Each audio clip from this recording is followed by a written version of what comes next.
Assalamualaikum warahmatullahi wabarakatuh. Shalom, selamat malam. Yang terhormat Bapak Hatta Abdi Muhammad, SIP, MIP.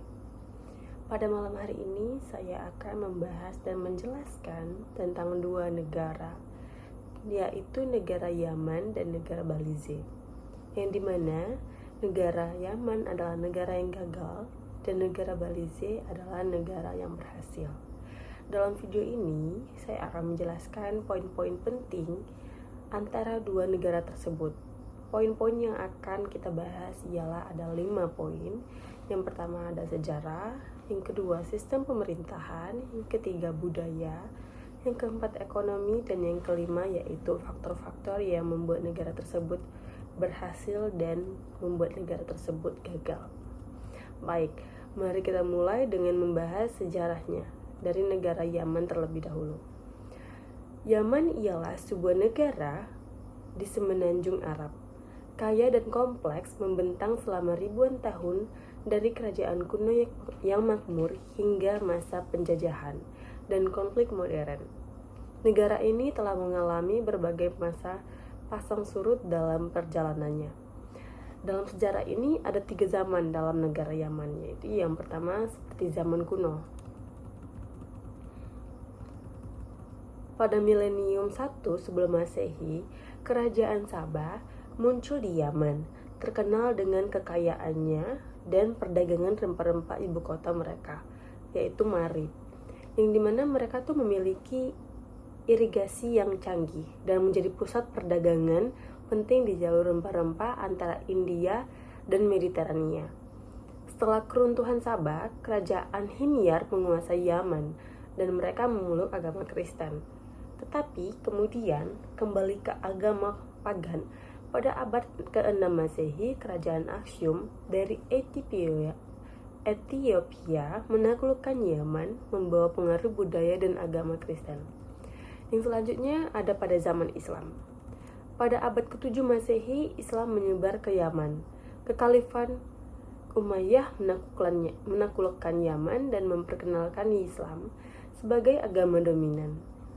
Setelah runtuhnya Umayyah, Yaman berada di bawah kekuasaan Abbasiyah. Periode ini ditandai dengan perkembangan ilmu pengetahuan dan budaya Islam di Yaman. Jadi pada abad ke-10, Yaman itu dibagi menjadi beberapa sultanat kecil yang saling bertikai. Dan yang ketiga, kita akan membahas zaman penjajahan dan kemerdekaan. Pada abad ke-16, Yaman itu terjatuh di bawah kekuasaan Kekaisaran Ottoman. Pada abad ke-19, Inggris menguasai sebagian wilayah Yaman. Yaman merdeka dari Inggris pada tahun 1918, tetapi segera terpecah menjadi Yaman Utara dan Yaman Selatan. Pada tahun 1990, Yaman Utara dan Yaman Selatan bersatu menjadi satu negara, Republik Yaman. Yang selanjutnya kita akan membahas sistem pemerintahan negara Yaman. Yaman saat ini dalam berada kondisi politik yang tidak pasti akibat pengambil alihan oleh kelompok bersenjata Houthi atau Ansarullah. Houthi menguasai pemerintahan Yaman Utara dan mengumumkan pembubaran parlemen serta pembentukan Dewan Presiden, Dewan Nasional, Transisi, dan Dewan Revolusioner tertinggi untuk memerintah negara untuk sementara. Namun, presiden yang digulingkan, Abrabu Mansur Hadi, menyatakan bahwa dia masih menjabat dan bekerja untuk mendirikan pemerintahan tandingan di Aden. Pada tahun 2022, kekuasaannya dialihkan kepada Dewan Pimpinan Kepresiden yang berbasis di Riyadh, Arab Saudi. Sebelum konflik ini, sistem pemerintahan Yaman ialah republik, dengan presiden sebagai kepala negaranya dan perdana menteri sebagai kepala pemerintahan. Presiden dipilih melalui pemilihan umum dan dari setidaknya 2 calon yang didukung oleh parlemen. Perdana menteri diangkat oleh presiden. Meskipun dianggap sebagai sistem multipartai, pada kenyataannya sistem ini didominasi oleh satu partai, Kongres Rakyat Umum. Yaman merupakan satu-satunya negara republik di wilayah Zaire Arab. Ibu kota Yaman adalah Sana'ah, yang juga merupakan salah satu kota di dunia yang disebut dengan kota tertua. Pusat ekonomi dan pelabuhan utama Yaman terletak di Aden. Yaman telah mengalami berbagai perubahan sistem pemerintahan sepanjang sejarahnya. Sebelum bersatu pada tahun 1990, Yaman terdiri dari dua negara, yaitu Yaman Utara dan Yaman Selatan. Yaman Utara adalah republik yang didirikan pada tahun 1962 setelah kudeta terhadap kerajaan Mutawakkilite. Yaman Selatan menjadi negara merdeka pada tahun 1967 setelah memperoleh kemerdekaan dari Inggris. Meskipun sistem pemerintahan formal Yaman adalah republik, konflik yang berkepanjangan dan ketidakstabilan politik telah menyebabkan negara ini mengalami kesulitan dalam menjalankan pemerintahan yang efektif dan stabil. Selanjutnya kita akan membahas tentang budaya Yaman. Yaman memiliki budaya yang kaya dan unik, yang dipengaruhi oleh sejarahnya yang panjang. Lokasinya di persimpangan jalur perdagangan dan pengaruh berbagai peradaban. Berikut beberapa aspek budaya Yaman yang menonjol. Yang pertama, arsitektur. Terdaftar sebagai warisan dunia UNESCO, Sanaa memiliki arsitektur tradisional yang menakjubkan.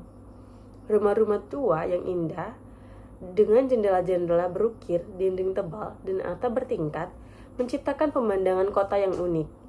Yaman juga memiliki banyak masjid kuno dan monumen bersejarah, termasuk Masjid Agung Sanaa, yang dibangun pada abad ke-7 Masehi. Ada juga seni dan kerajinan.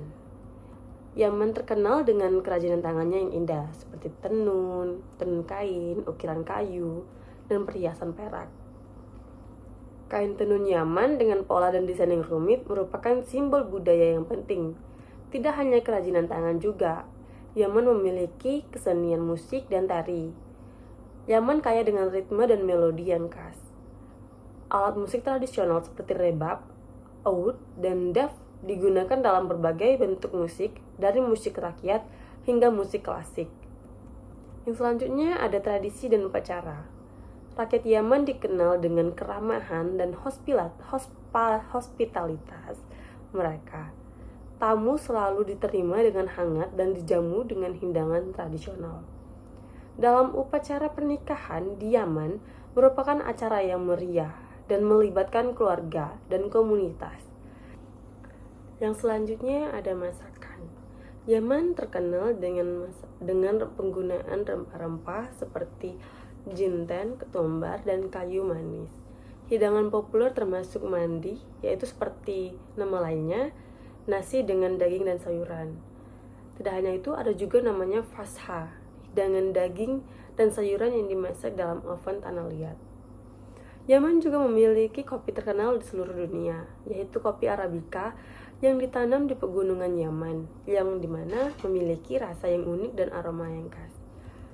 Bahasa Yaman itu resmi, yaitu bahasa Arab. Di Yaman, berbagai dialek Arab digunakan, termasuk dialek Yaman yang unik. Dalam budaya Yaman memiliki beberapa tantangan, yaitu yang utama, konflik yang berkepanjangan telah berdampak besar pada budaya Yaman yang menyebabkan kerusakan warisan budaya dan gangguan terhadap kehidupan masyarakat. Modernisasi dan globalisasi telah membawa pengaruh baru pada budaya Yaman, menimbulkan tantangan dalam menjaga tradisi dan nilai-nilai budaya. Yang selanjutnya kita akan membahas tentang ekonomi Yaman. Seperti banyak aspek kehidupan di negara ini, menghadapi tantangan besar akibat konflik yang berkepanjangan. Namun, di tengah kesulitan, terdapat potensi besar bagi pengembangan ekonomi budaya yang dapat membantu membangun kembali negara dan meningkatkan kesejahteraan rakyat. Dalam ekonomi, ada tantangan yang dilalui, seperti kerusakan infrastruktur, termasuk situs-situs bersejarah dan pusat-pusat budaya. Hal ini menghambat pengembangan pariwisata dan industri kreatif. Konflik telah menyebabkan kemiskinan meluas dan pengangguran tinggi, terutama di kalangan kaum muda. Hal ini membuat sulit bagi masyarakat untuk terlibat dalam kegiatan ekonomi, budaya. Kurangnya infrastruktur yang memadai termasuk seperti akses internet, transportasi, dan menghambat pengembangan dan pemasaran produk dan jasa budaya. Yang selanjutnya ada peluang dalam ekonomi, termasuk arsitektur tradisional seperti tadi yang saya bilang. Ada kerajinan tangan, musik, dan tarian. Potensi ini dapat dikembangkan menjadi sumber pendapatan bagi masyarakat. Pariwisata budaya memiliki potensi besar untuk mendorong pertumbuhan ekonomi Yaman. Situs-situs bersejarah kota tua Sanaa dan keindahan alam Yaman dapat menarik wisatawan industri kreatif seperti seni rupa desain, film, dan musik. Dapat menciptakan lapangan kerja dan mendorong pertumbuhan ekonomi. Seperti tadi saya ada sebut juga kopi Yaman ya. Ini termasuk dalam peluangnya. Kopi Yaman ini terkenal di seluruh dunia karena kualitasnya yang tinggi. Pengembangan industri kopi dapat meningkatkan pendapatan dan menciptakan peluang bagi petani dan pengusaha, terutama untuk bidang ekonomi negara Yaman tersebut. Ada juga strategi pengembangan. Prioritas utama adalah membangun kembali infrastruktur yang rusak akibat konflik tersebut, termasuk situs-situs budaya dan pusat-pusat seni. Meningkatkan keamanan dan aksesibilitas untuk menarik wisatawan. Memberikan dukungan bagi seniman, desainer, dan pembuat film melalui pelatihan, pendanaan, dan akses ke pasar. Mendorong pengembangan ekonomi lokal yang berbasis budaya seperti kerajinan tangan, kuliner, dan seni pertunjukan. Meningkatkan promosi dan pemasaran produk dan dasar budaya Yaman di pasar internasional. Yang terakhir yang kita akan bahas dalam negara ini yaitu faktor-faktor yang membuat negara Yaman gagal.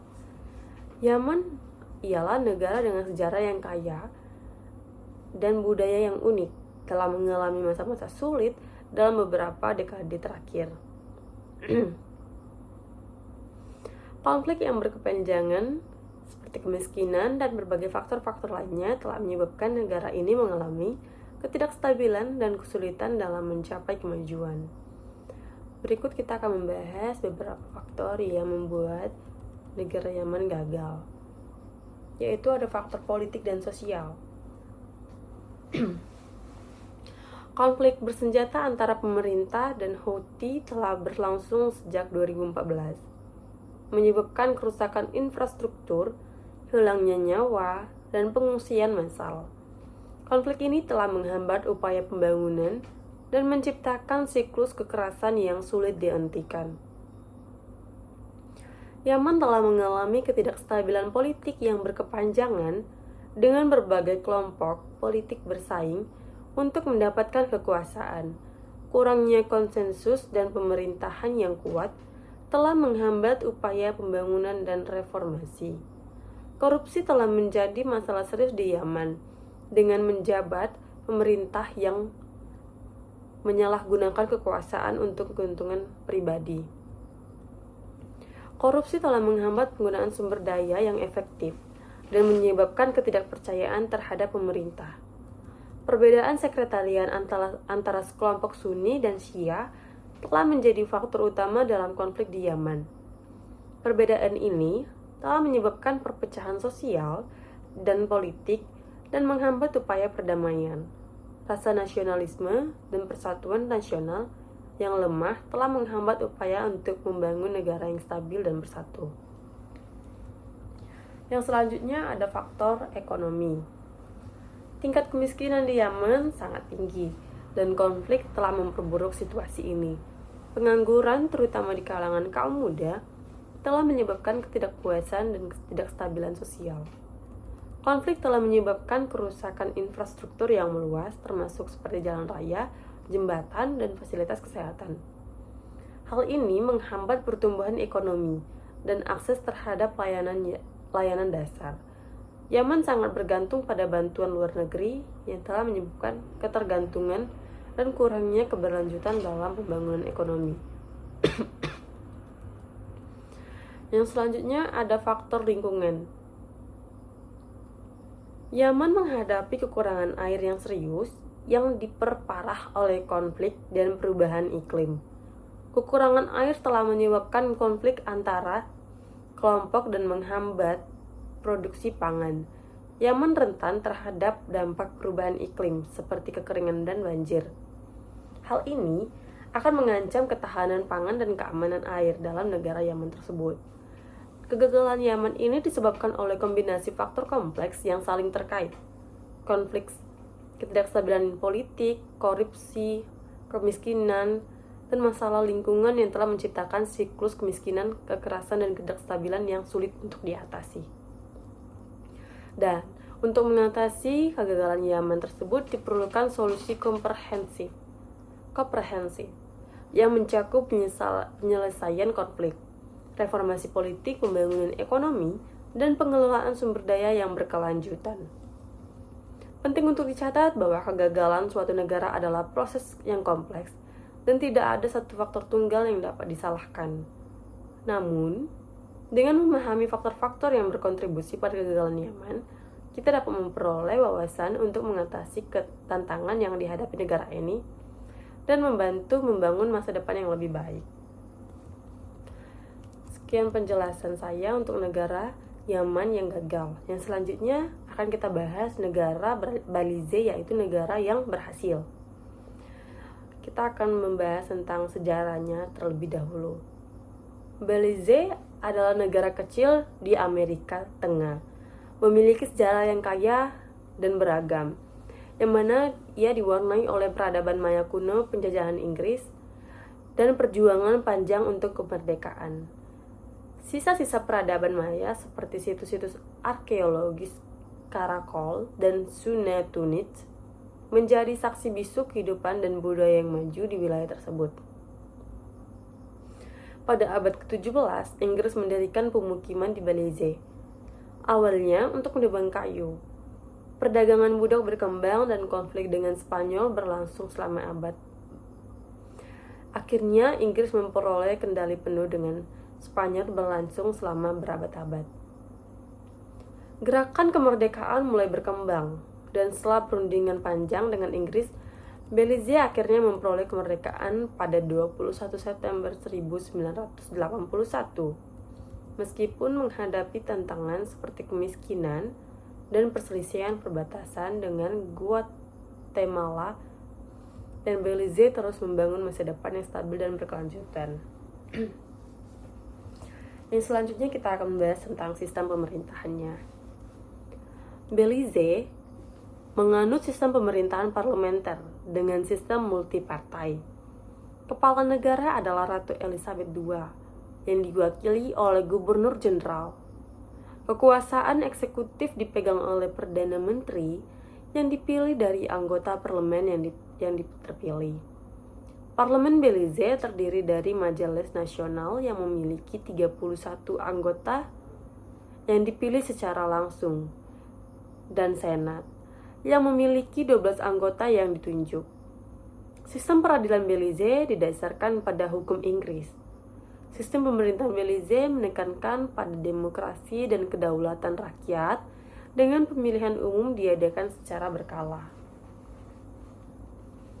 Yang selanjutnya kita akan membahas tentang budaya Belize. Budaya Belize merupakan perpaduan unik dari berbagai pengaruh, mencerminkan sejarahnya yang kaya dan beragam.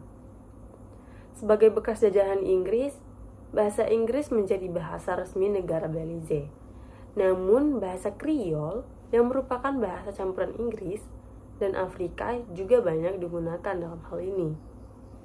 Warisan Maya masih terasa kuat dalam seni, arsitektur, tradisi masyarakat di Belize tersebut. Musik dan tarian tradisional Belize mencerminkan pengaruh Afrika, Eropa, dan Maya. Penduduk Belize yang beragam, termasuk keturunan Maya, Kriol, Garifuna, dan orang Eropa, seringkali menampilkan motif-motif dari alam dan warisan Maya. Perayaan-perayaan budaya dan festival-festival seperti perayaan Hari Kemerdekaan dan festival-festival Garifuna menjadi momen penting untuk merayakan keberagaman budaya Belize tersebut. Yang selanjutnya kita akan membahas tentang ekonomi negara Belize. Ekonomi negara Belize ini bergantung pada beberapa sektor utama, dengan pariwisata sebagai penyumbang terbesar terhadap PDB. Industri pariwisata yang berkembang pesat menarik wisatawan internasional dengan keindahan Belize, termasuk terumbu karang, hutan terhujan, dan situs-situs arkeologi Maya. Selain pariwisata, pertanian juga berperan penting dengan produksi tebu, pisang, jeruk, dan kakao. Perikanan dan perhutanan juga memberikan kontribusi terhadap ekonomi.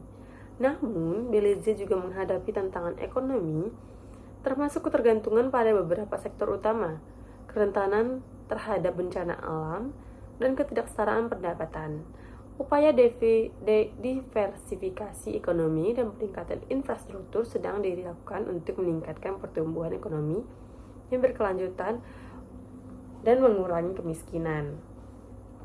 Selanjutnya kita akan membahas tentang faktor-faktor yang membuat negara Belize ini berhasil. Keberhasilan Belize itu dapat dikaitkan dengan beberapa faktor kunci. Yang pertama, transisi yang relatif damai menuju kemerdekaan negara dari Inggris pada tahun 1981. Meskipun dengan tantangan perbatasan yang berkelanjutan dengan Guatemala telah menciptakan stabilitas politik yang relatif stabil dibandingkan dengan negara-negara tetangganya, kedua sektor pariwisata yang berkembang pesat telah menjadi pendorong utama pertumbuhan ekonomi, menciptakan lapangan kerja dan menarik investasi asing. Ketiga, keberagaman budaya Belize yang merupakan perpaduan unik dari pengaruh Maya, Kriol, Garifuna, dan Eropa telah menciptakan masyarakat yang dinamis dan tangguh. Keempat, upaya pemerintah dalam melindungi lingkungan alam Belize terhadap keberlanjutan meskipun masih menghadapi tantangan. Faktor-faktor ini telah berkontribusi pada keberhasilan Belize dalam membangun negara yang relatif stabil dan berkembang.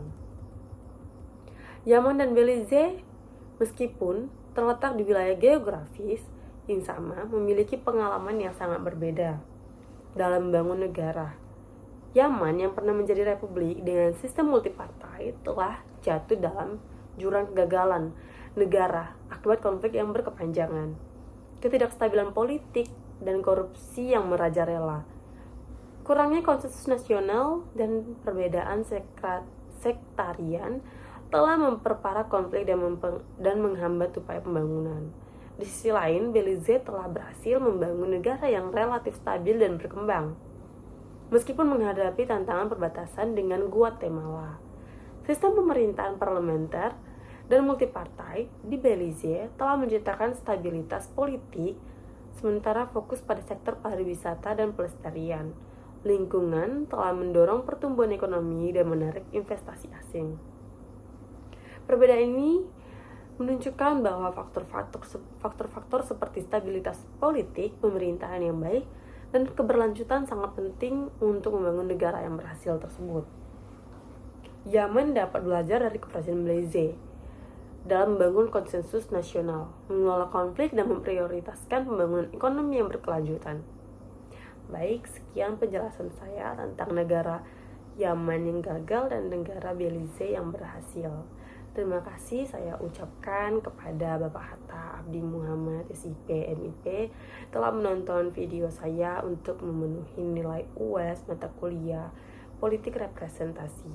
Assalamualaikum warahmatullahi wabarakatuh.